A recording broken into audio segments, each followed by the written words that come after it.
friends, how are we all doing today? Welcome to another interesting episode of Conversations with Omobola. And as you know, we bring guests from all walks of life to come and share their experiences, their views, their opinions on every subject matter.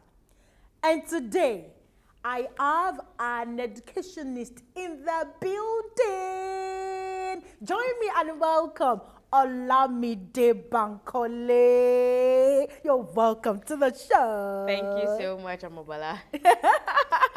So, OLAMIDE, please tell us more about yourself. Okay, my name is OLAMIDE BANKOLE and I'm a wife. I'm a mother of two, a girl and a boy. I'm a special needs teacher and I also teach English as an additional language to second native speakers. Wow, wow, educationist. See how they are pronouncing it, a special needs teacher and an English teacher. So welcome once again. So let's dive quickly into today's topic.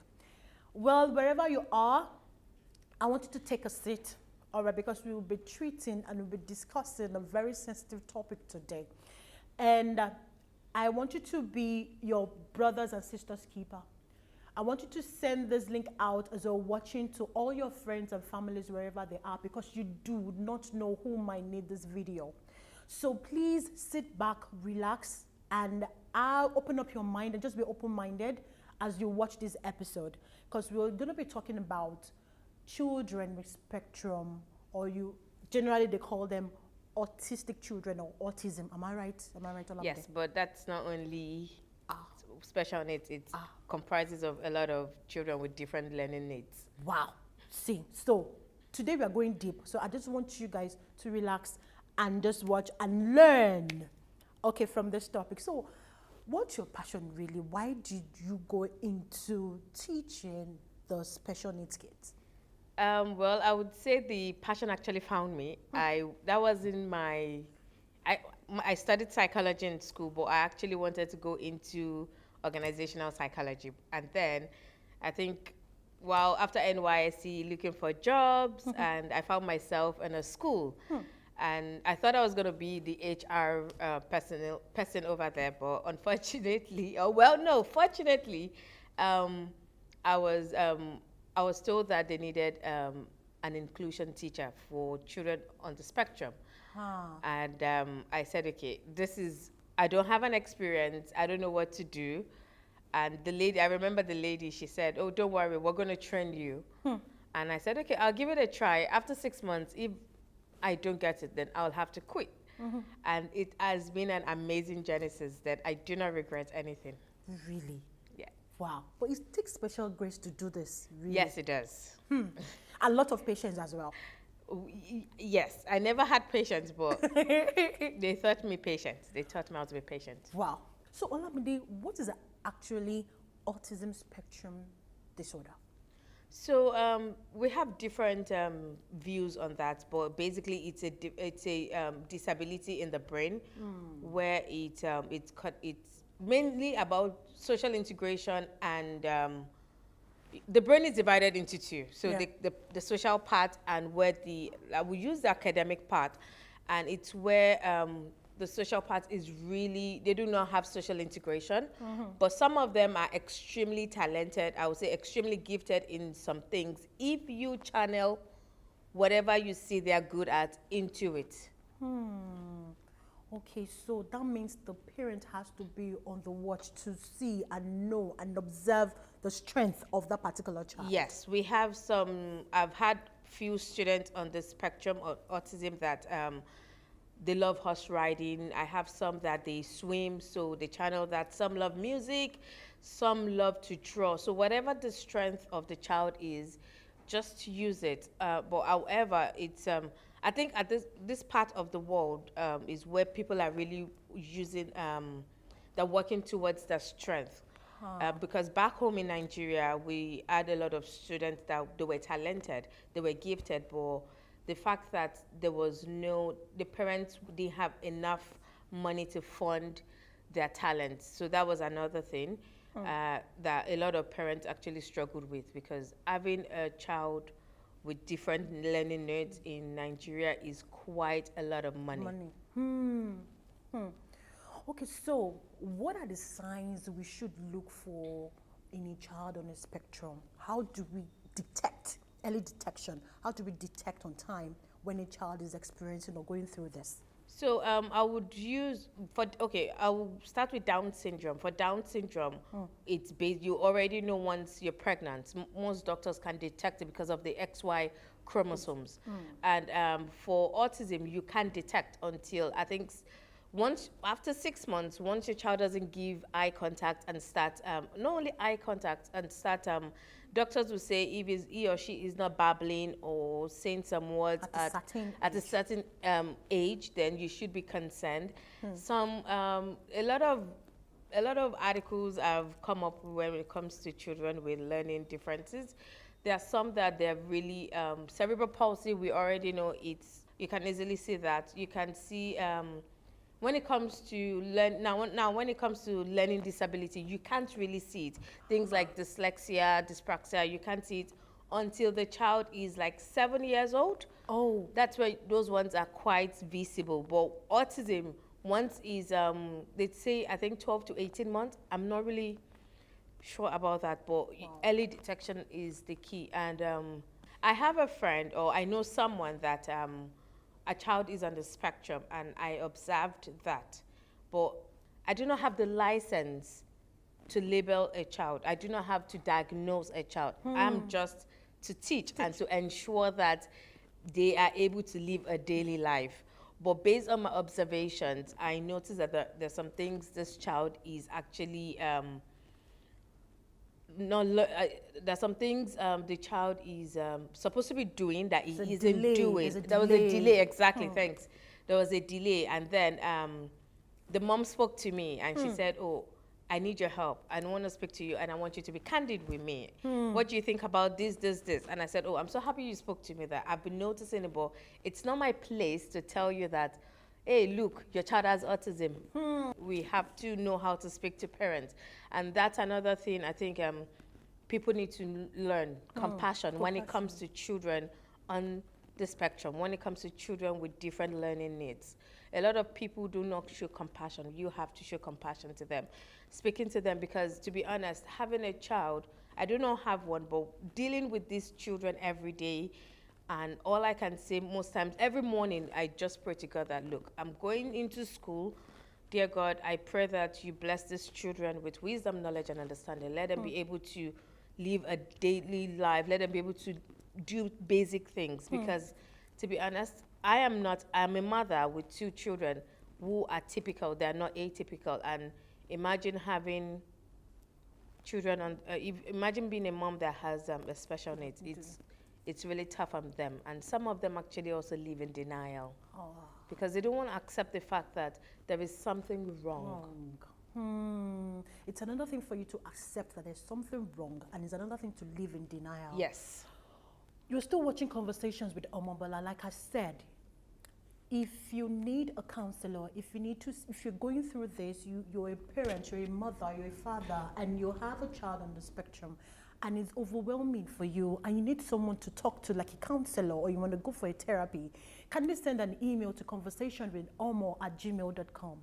Conversationwithomo@gmail.com. I will definitely link you up with the specialist that can help you run and hold your hands and walk and do this journey along with you.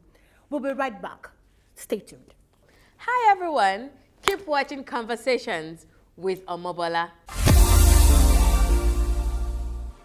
Welcome back. It's still Conversations with Omobola, and I still have the beautiful educationist in the house, OLAMIDE Bankole, and we're discussing child on the spectrum, which we all know as autism. So, OLAMIDE, can a child outgrow autism? Can they?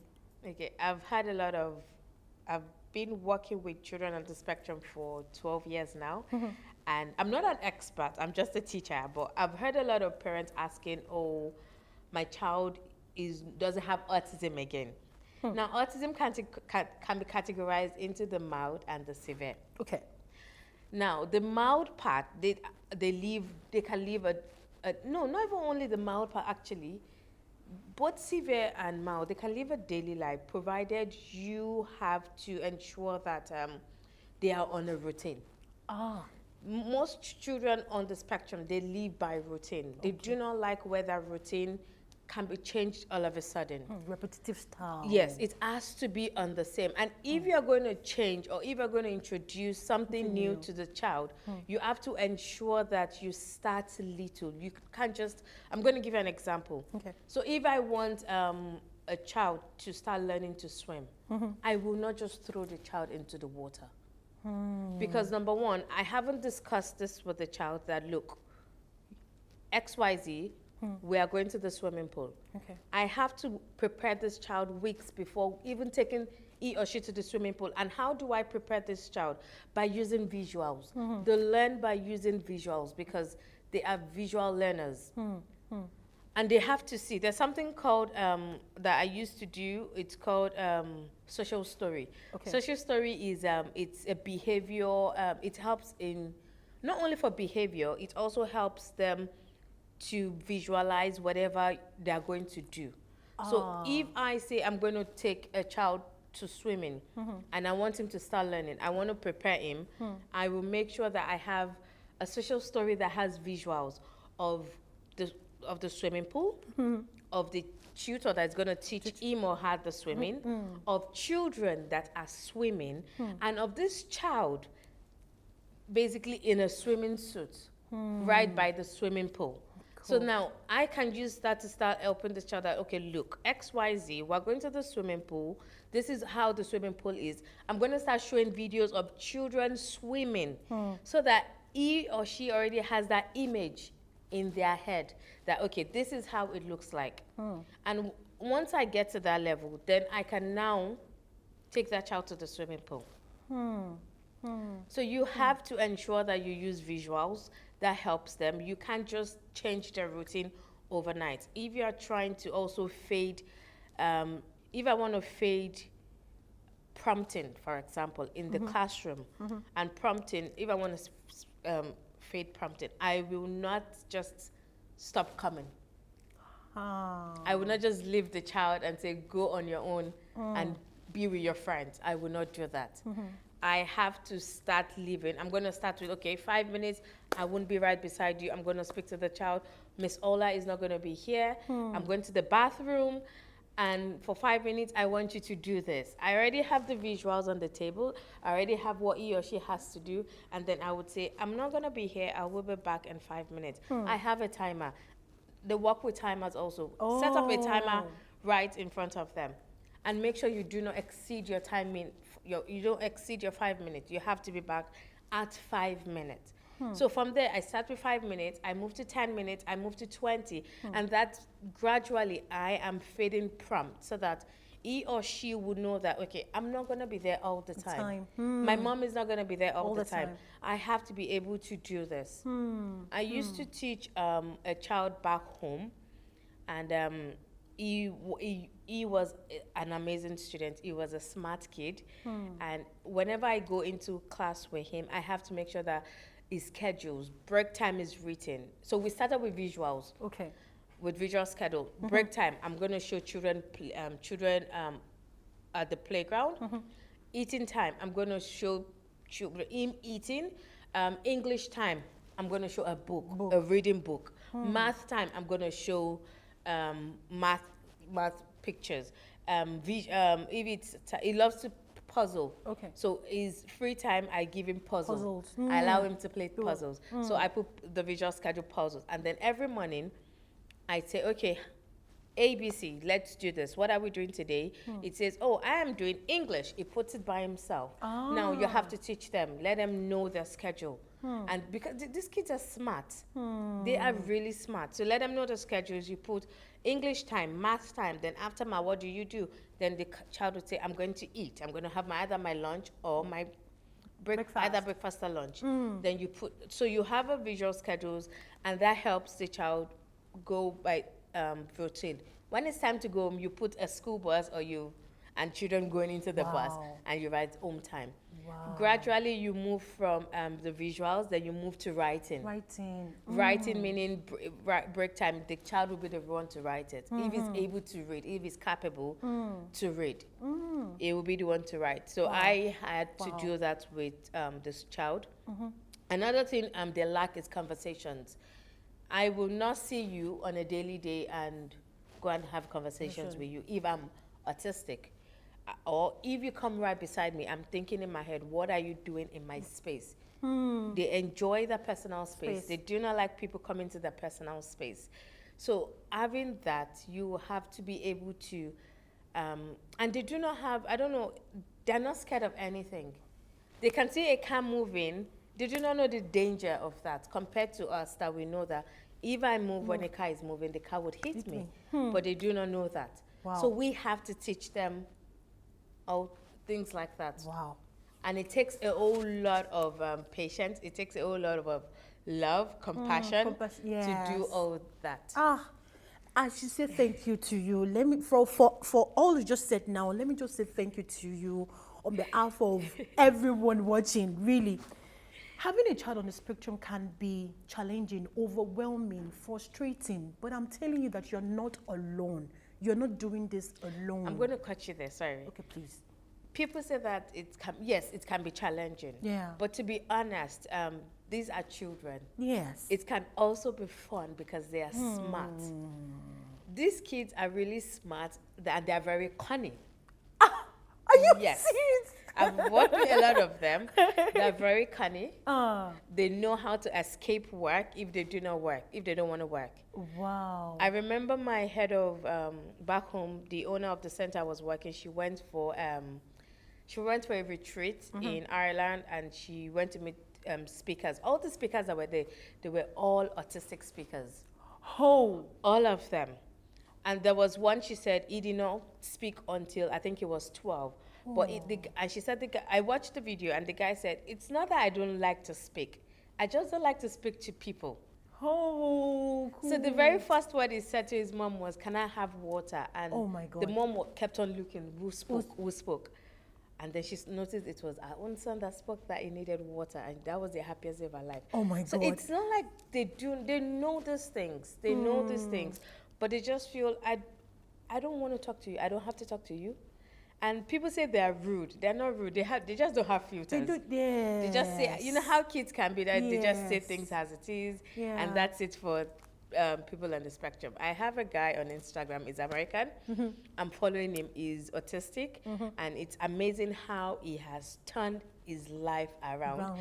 He is now a counselor. He counsels parents who have children on the spectrum. He is a fitness instructor. Wow. And he has his own emotional dog. I think his name is William something. So if I'm not sure, I can get the name, I can forward it to you on Instagram. Okay. And when I watch him, I'm always happy that these kids they would amount to something. If we put the right measures, if we help them, if we support them. I know that it can be frustrating for parents. They would cry, they would do everything. Yeah. But if we have the right resources for this, now this is not only for autistic. If we have the right resources for every child that has a learning difference, then we will be able to impact in their life. They might not be able to tell us thank you, but we know that we are doing something important in their lives. It's been an expository session. It's been an interesting and interacting session so far. But I want to ask a question, Lamide, really. From the angle of a neutral person, how should we treat children on the spectrum once we see them? Because sometimes we feel scared to even talk to them. Sometimes we feel reserved. We just feel as if I say this child might take this, or he or she might not be comfortable with me. So how should we treat them when we see them? How should we communicate with them? So based on society, when they see a child who has a disability, they go by, oh, I feel for the mom. Oh, I wonder what she's going through. And I think we as humans, we need to stop that. I am doing. I'm doing my second master's in Woo. inclusion and leadership. And my professor said something. We were talking about the community when it comes to children with disability, and a lot of us talked about the society where the community where they see this child and they say, "Oh, that's the first thing that comes to their mind. Oh, I'm so sorry you're going through this." Now, you don't have to be sorry because the mom is going through a lot already. So what she just needs is for you to show compassion. Just show compassion. Just treat this child like you will treat any normal kid. I don't like to use the word normal. But okay, treat this child like you treat any typical child. Yes, yes. If you say hi, hello, how are you, and they don't respond, that's fine. Because they don't want to. They're thinking, why are you in my space? So it's we as humans, we need to be able to stop the judgment. We need to be able to stop the, oh my God, I'm so sorry you're going through this. Oh, most especially that. I used to do that, but now I've come to realize I used to do that before I became, because I'm like, oh my goodness, what are they doing? How did this happen? A lot of people say it's medication, some say it's this, some say it's hereditary, some say it's genetic. But we don't know the cause of all these things. Wow, wow, wow. Show compassion. Okay, love these kids as every other kids you see and know. Relate with them normally. Okay, that is the way to go. If you are a parent and you have one, please, I'm happy for you. I'm thankful to God for you. And I know that God will see you through this journey. And your child, wherever they may be, your child will be the best amongst all their peers. Okay? So just stay strong. We are with you. And we are all here for you. Like I said, if you need a therapy or you need a counselor to help you through this journey, kindly send an email to conversationswithamo@gmail.com and I will link you up with the specialist. All right, so right behind the camera, Lamide was sharing some tips with me, and I would love her to explain further on the strategies that schools can imbibe into their curriculum to help some children on the spectrum. Olamide, over to you. Okay, so we've got stages and different kinds of strategies for different learning differences. So I'm just going to give, I think, because we've been talking about autism, so I would just go with the autism. So if you know that you have an autistic child in your classroom or in your environment, as a mom, I would need you to, first thing first is to ensure the environment is safe. Make sure your environment is safe. That is one. Two, have visuals in your house, in the child's bedroom. If it's wake up time, make sure the visuals are okay. So have a routine for the child. In the morning, wake up time, brush time, have your bath. Have visuals for the child to know that, okay, this is what my day is going to be like. That is one. At school, make sure you have visuals. Now, visuals mainly works for all of them, but gradually they move ahead. Break their tasks. So if you're going to talk to a child on the autism spectrum disorder, compared to us, where you say, oh, Mobala, I need you to go to the bathroom, wash your hands, brush your teeth, and come and meet me. Now, it takes time for them to process that. I would process that. She will be able to process that. But a child on the spectrum or any disability takes time to process. So we always break that task into smaller bits. So I can say, go grab your book. The book comes. Open your book. It takes time. It takes patience. Open your book. And then you start. You can't just say, go grab your book, open your book, and I want you to write the date. I want you to write the topic. No, it doesn't work like that. Another thing, and now this is for classrooms, since I'm mainly in the classrooms. I can also give for homes, but it's been a while I went to a home to give parent advices. Inside the classroom, another strategy you can do is if I'm going to be teaching, I teach English, so if I'm going to be teaching reading comprehension, I have to pick one skill. Now, in reading comprehension, it's quite broad. I have to teach predicting, visualizing, inferences, connecting, retelling, summarizing. I can't just do all that, I have to pick one skill. And now when I'm picking one skill, if I'm going to pick prediction, for example, I would have books that have pictures. And I know it's a lot of work to differentiate inside the classroom, which is what a lot of schools are really talking about based on the UAE and KHDA. Yeah. How they want teachers to differentiate in the classroom, because the UAE is really promoting when it comes to special needs. So we don't in UAE we don't call them special needs. We call them either the adults, people of determination, of the students of determination. So they are trying to promote and ensure that there is differentiation in class so that the child can be integrated in the curriculum.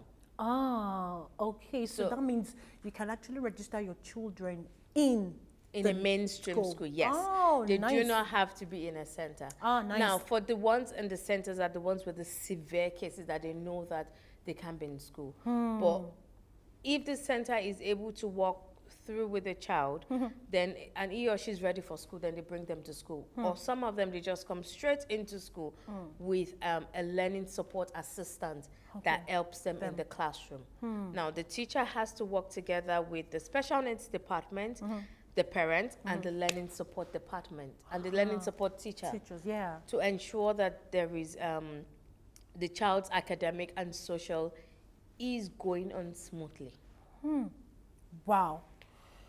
You agree with me that it has been such an informative session. Thank you so much, Olamide Bankole, for coming on the episode today. We really do appreciate your presence. Thank you for having me, And Mabola. to you all, my Conversations gang, today has been so wonderful and so full of information. I really did not want you to watch this alone. I really wanted to share this video, this link with your friends and families. Those you might not know who would need this, all this information that has been dished out to you on a platter. So please, why not share with your friends? Keep watching Conversations with Omobola. Bye. تابعونا. Keep watching. Keep watching. Keep watching. Keep watching. Keep watching Conversations with Omobola.